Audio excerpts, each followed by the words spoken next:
How's it, guys? Welcome back to Italy. Today is day 2, the official day 2 of being here. I have no idea where we actually are.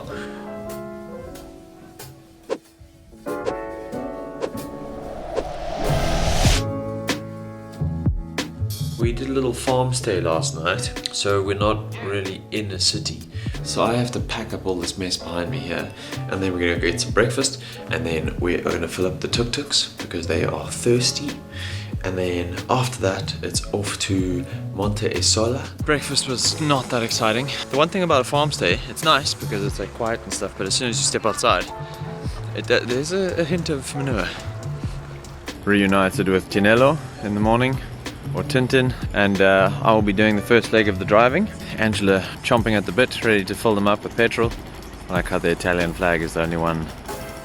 It's a sign today's going to be a good day.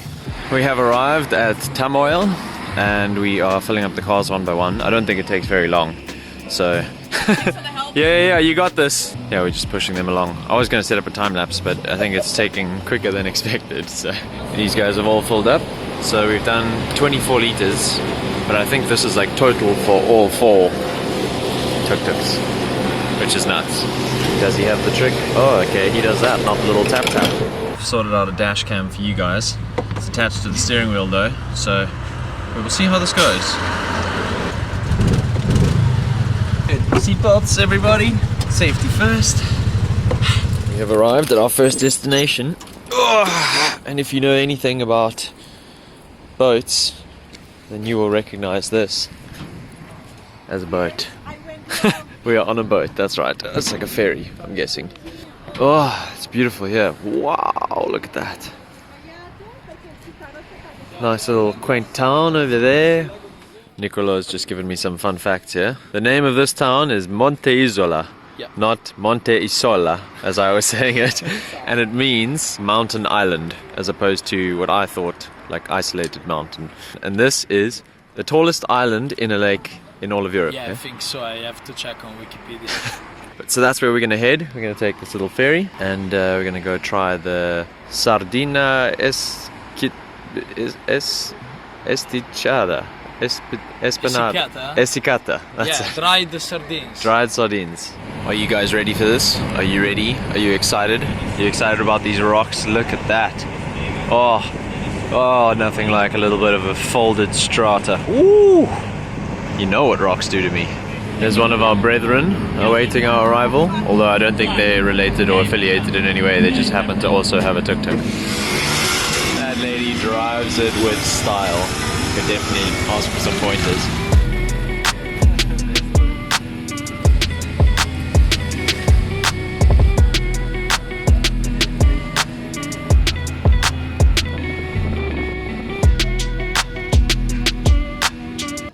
They got some pretty big fish in this lake. Gnarly. Okay, we're getting a real treat here. We're getting to go in a fisherman's boat. Grazie. I already saw some massive fish right there, so I think we should be successful. Hopefully. Can we catch? I want to catch. I don't know, I think it's illegal. Oh. It was like, no, the police, it's here. Ciao. So the little whip in the boat was exactly that, a very little whip in the boat. I was taking photos. We have already come back before I was expecting, so I didn't film anything, but it was beautiful out there.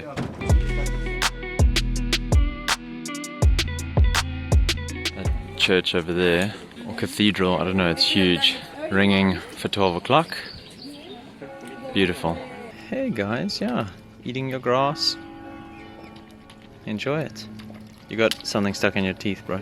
So these are the sardines that we're going to try. I've already forgotten the specific Italian name, but they translate to like a lake sardine. These are the nets that they use to catch them. The sardiniera, which means like for catching sardines. Then they bring them in, they clean them, they gut them, and then they go into salt and on these racks behind Tony over here for 30 days in the sun dried. Apparently it smells amazing. It goes into a container, they push it down, like squeeze it down to get all the extra fat out, and then they put it in sunflower oil, or they do very small batches where they use olive oil that's made on the island, pop that in there, and then after 4 months it's ready to eat. And I think that's what we're going to get to try a little bit later, but now we're just getting shown around everything. Wow, look at the size of this fish. So this was caught in the lake. That's huge. It's alive! That's huge. We have come to the restaurant for lunch, and we are hopefully... Are we getting the sardines here? So we will get to taste it. Okay, great. But for now we've got a starter of a mini magnum. Oh no, never mind, it's breadsticks.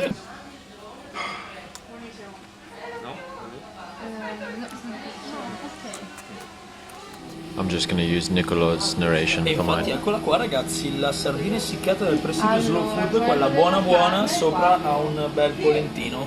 So this is the dried sardina, Iseo Lake sardina, on polenta, the same polenta we tried yesterday, but this one is, I think, dried as well. A little bit of polenta, a little bit. The sardine looks so good. The color on it is amazing. Wow, seriously good. Okay, go for it. This is farfalle pasta because it looks like butterflies, little butterflies, with sapore di fiume, means like no, sapore di lago, lake flavors, various fishes from the lake and something else. I don't know. It's good. This is unbelievable. So good. The lake flavors. Delicious. Nicolo has already done his scarpetta, but you're going to teach me how to do the scarpetta. Take a little piece of bread. Little piece of bread. You make the Italian fist, I guess. And what does scarpetta mean? Scarpetta means like a little shoe. I don't know why. A little shoe. Yeah, I don't know why. A little shoe. Okay. Scarpetta, there we go. Scarpetta. This one needs no translation. It's fish and chips in it, bruv. Beep, beep, beep, beep, beep. Check this out, it's even slightly puffed up. It's like that song. All the other kids with the pumped up fish. For dessert, we've got some apple sorbet, sorbetto. And to finish, because after a feast like this, as we say, maag is vol, oog is toe, in Afrikaans means full stomach, closing eyes. Rough translation. Afrikaans is terrible. Yeah, give it 3 clockwise spins. That's 4. Okay, we'll round it to 5. Okay, let's get a nice round number 10. And then that's good luck, probably. Something like that. Boom. Hey, it's good luck. In Italy, we've been joking that pretty much everything in Italy, it's like you can just do something for whatever reason. Like you touch this, you touch that, and it gives you good luck. Because obviously there's lots of statues where you'll see people will rub the foot of the Virgin Mary and that gives them good luck, or will touch on the top of the head of, you know. So don't always believe what we say. Angela's in trouble with the police. She's not actually, I think she's just chatting to them about something. But we're going to go to the top of the mountain, or the top of the island. I'm not sure how we're getting there. I think we can drive like halfway up and then we've got to walk the rest of the way.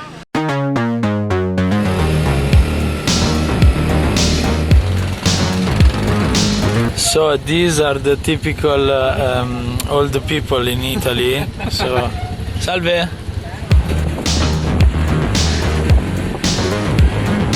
Nicolo, being the more experienced driver, is taking over as we're hitting the sharp ascent. Beautiful views though, absolutely beautiful views. Also, we dropped the roof, so convertible.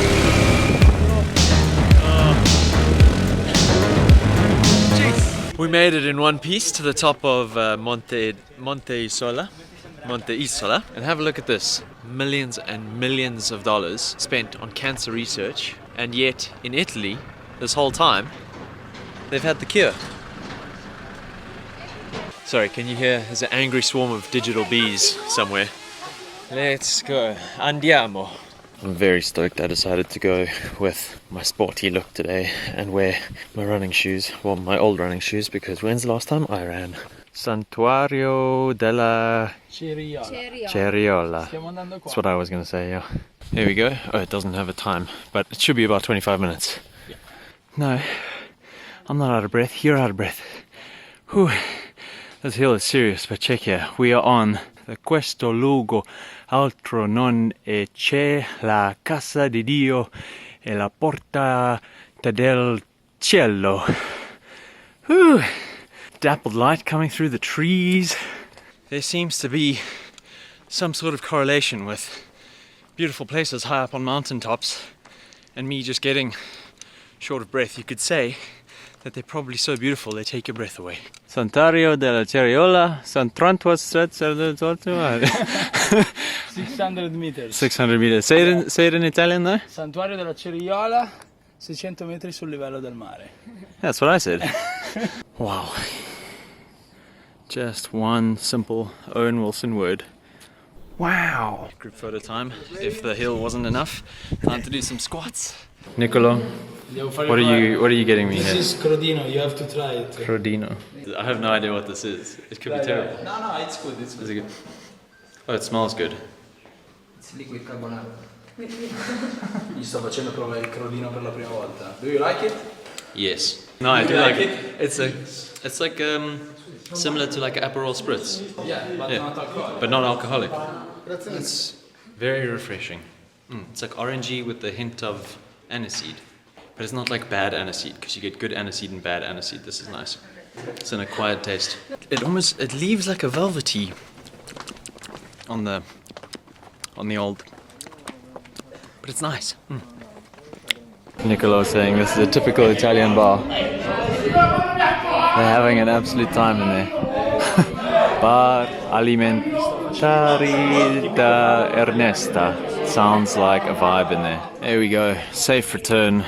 That's what we walked. I would say probably about 1.5 kilometers, but it was all uphill. Police escort has arrived, so we can finally go down. Hit the ramp, bro. Hit the ramp. GTA. Okay, unfortunately, we have actually had to come back to the ferry. Put your hands up and go, train! Hey!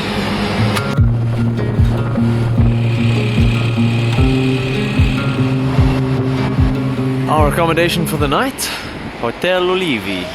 4-star B&B parking reception. The plan now is to just do a quick check-in, dump our stuff, and then we can head out and chase the lights and everything. This place is nice. Check this pool out.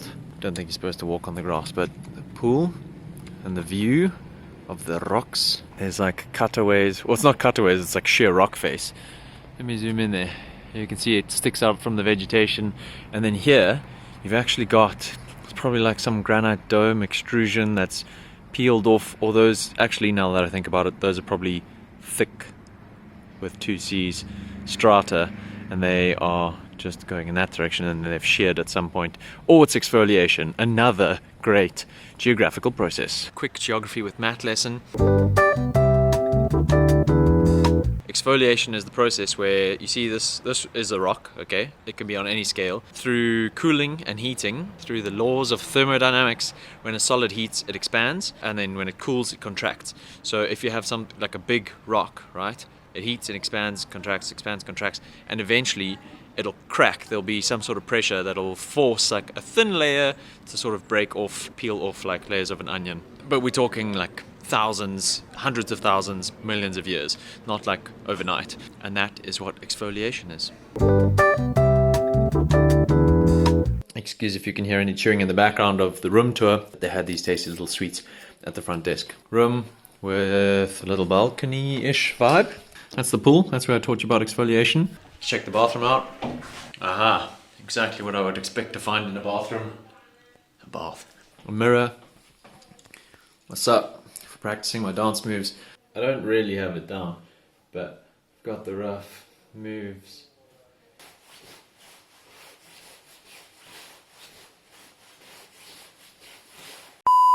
Okay, here's our squad, our sunset photo squad. We got Tara, Nicolo, Dorian, and we are actually going to drive in the tuk-tuk I4, I don't know if that's how you say it, as 4, which you're not technically allowed to do, but there's 4 of us that want to go on the photo mission and we're not going to take 2 tuk-tuks, so we're making a plan. We have come to Sarnico. Our hotel is just around that corner and we're already here. And Nicolo is saying this place is nearby and cute, which is a good combination. Oh boy, look at how many ducks there are. Must have heard my call. Dorian making some friends.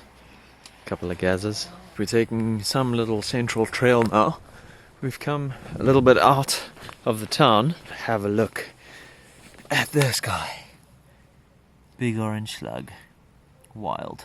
The sun has officially set, or at least it's behind that little hill mountain vibe over there. And there's a bunch of water between us and it, so we're going to see if we can go get to that.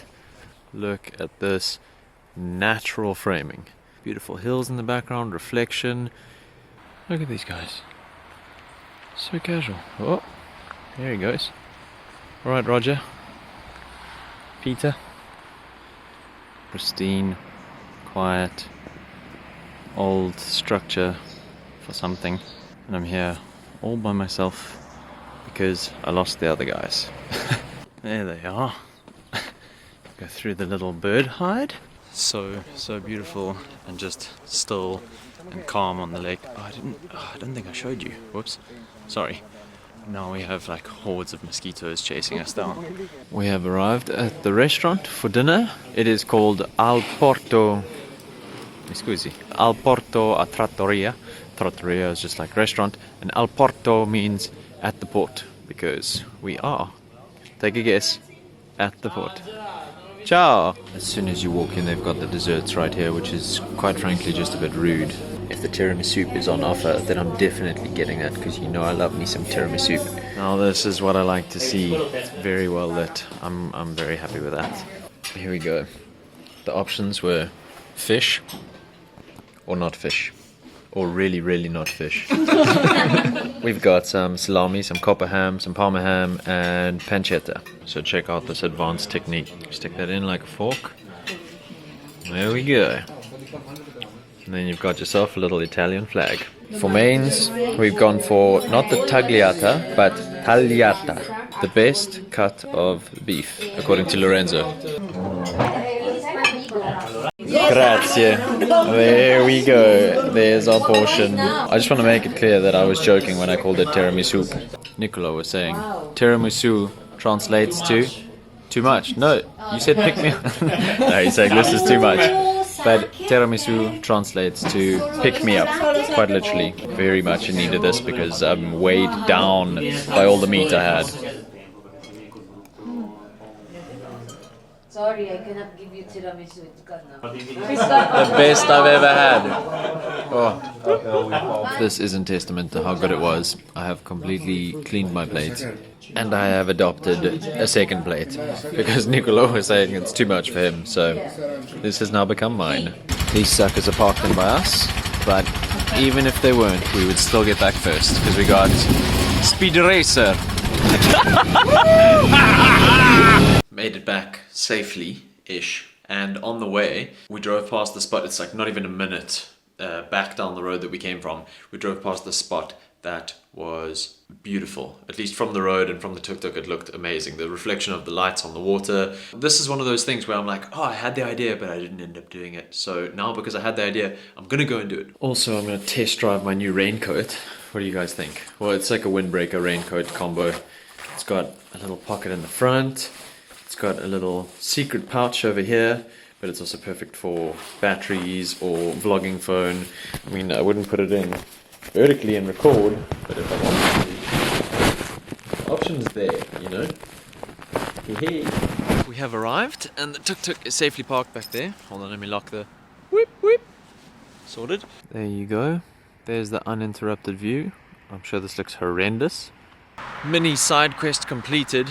And I'm gonna hop back in the tuk-tuk and head back to the hotel. Wind has picked up a little bit, so the water is actually not as still anymore, so you don't get the same reflections. I may have got some nice photos. I'm really not sure. But the one thing that I do know for sure, or a relative amount of sure, is that I got a nice video clip of the water just rippling and the reflections, and I crank that ISO up. Back to the point, I will see you in the morning for another slice of Matt.